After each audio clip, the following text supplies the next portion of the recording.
Hello and welcome back to another update where I cover the latest developments throughout the front line in the Russo-Ukrainian war.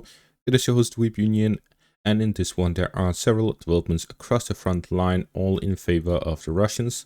The Russians managed to advance within the Sumy region in the northern section of the front line, both within the Luhansk and the Donetsk regions in the eastern section of the front line, advancing west of Belorivka and across the Serb River line. Russians also managed to advance near the highway between Pokrovsk and Koshantifka, as well as to the southwest of Pokrovsk, where the Russians managed to advance closer and closer to the Dnipropetrovsk border area. The first DRGs are reported to have entered the Dnipropetrovsk region through the forest lines. Starting out in the south, the Russians have managed to gain control over the town of Troitzke in its entirety, and they've also managed to enter Hihova, gaining control over the easternmost street and southern advances throughout the streets. The Russians are looking here to gain full control of it. These reports of the Russian capture of Troitzke and Hihova are potentially the final advances prior to the ceasefire, which was enacted at midnight tonight. The Russians stopped their fire at midnight, following which the Ukrainians stopped in some areas and continued in other areas, to which the Russians have also responded, and the fighting continues in some areas of the front line, while others, they are silent. It is not clear exactly which are which so far, but now that the Russians have entered Hihova, it is unlikely that the fighting will stop there. The Russians will either withdraw from the town or continue the fighting within it, but they may just decide to hold their positions rather than advance further. In either case, the Ukrainians do not have a lot of troops remaining in the area, as there is a far distance between Hihova and the next positions.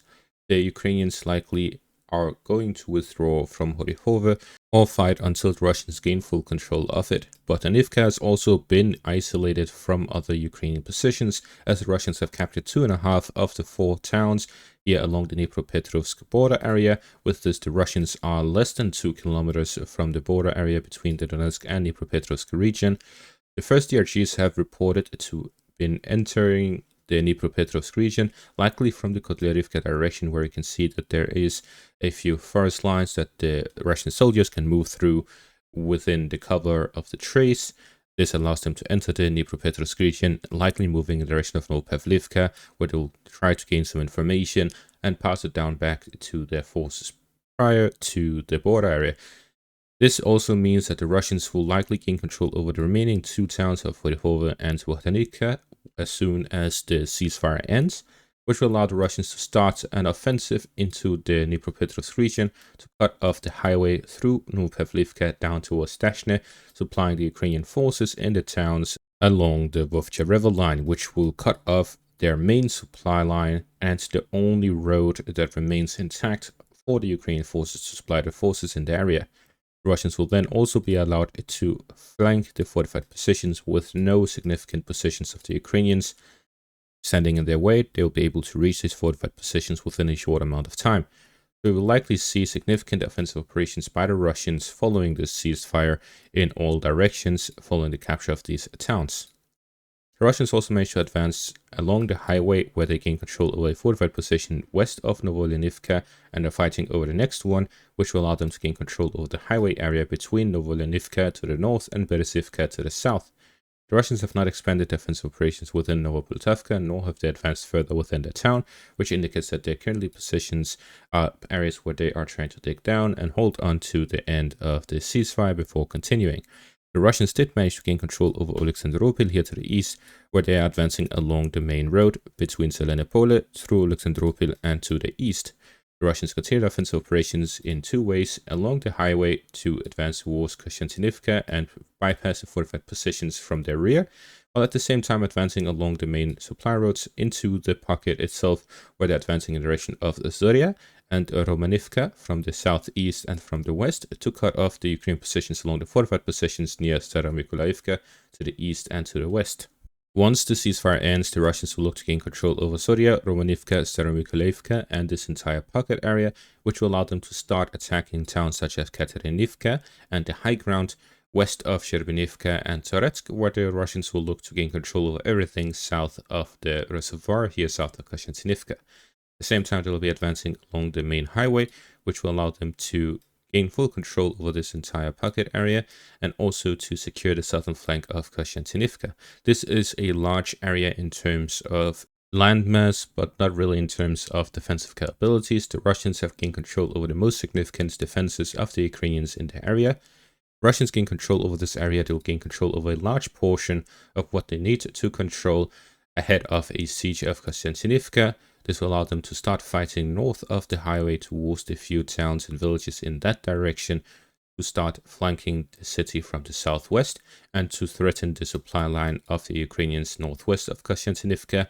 Combined with their recent advances in the Chasiv Yar direction, the Russians are looking to expand the zone of control northeast of the city. Russians also started advances to the north of Troitzke near Dashna and the highway and railway, where they are looking to expand the zone of control north of Troitzke as well. In general, the main focus of the Russians is currently to expand here to the southwest of Koshantifka, where they're looking to operationally encircle the city of Koshantifka with a single road under Ukrainian control, which will be constantly struck by Russian artillery, FPV drones, and so on.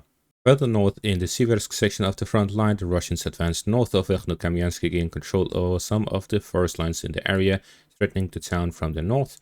The Russians are closing in on the fortified positions of the Ukrainians located in between Ryurivka and Kamyansky. Russians here looking to gain control over these fortified positions, securing the northern flank of the town before moving down towards the fortified positions west of Ivanodorivka and south of Siversk. The Russians are here looking to gain control over every single fortified position rather than storming Siversk directly head on.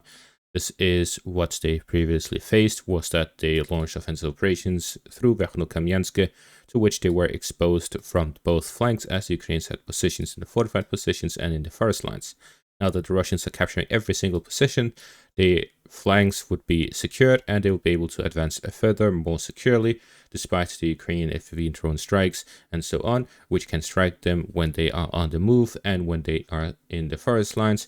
We will now be entering into the summer period, where the forests and trees will provide a lot more cover, making it difficult for FPV drones to detect their targets, which is one of the main reasons the Russians have been able to advance through these forest lines and forest patches here into the Donetsk region in the Siversk section of the front line, where they have been sending soldiers individually and in smaller groups, fighting through every single fortified position and through the forest lines and forest patches, where they are, through the cover of the trees, much safer than in the winter period. We may see that the Russians will start the siege of Siversk coming soon, where the objective will be to gain control over the town and some of the surrounding villages along this line here, which will allow them to slowly advance through some of the most fortified positions of the Ukrainians in the area. The Russians are here looking not just to siege Koshantifka, but the entire Sloviansk-Koshantifka line. For this need control over Liman, Siversk, and the area around Chasiv Yar. Their main focus is right now around Koshantifka, but once the operational siege of Koshantifka begins, they'll need to divert their strength elsewhere to continue pressuring the Ukrainian positions along the entire defensive line, where once the Russians capture this defensive line, they'll have broken through the biggest structural defense system that the Ukrainians have available, and they'll be able to gain control over the remaining parts of the Donetsk region fairly easy in comparison. In the Serb River line direction, the Russians have gained control over the town of Lypove. They've also managed to advance north of Makiivka. To the west of the Serb River line, the Russians managed to gain control over Lypove, which is really just a named forest patch. The Russians went across the road from Nove, securing the forest patches in the area. This allows the Russians to expand their offensive operations to the south and to the north of Lypove and Nove, towards Redkodub and Selena Dolina. This will allow the Russians to secure the general area around Nove, making it a logistical hub for their forces in the area, and to expand their offensive operations in all directions to the southwest, southeast, west directly, to the northwest, and to the north directly. These are all to expand the zone of control around the bridgehead across the Serb River line. The Russian advance north of Makiivka is expanding their bridgehead across the river line, where they are looking to expand their zone of control to connect with the northern bridgehead across the river line.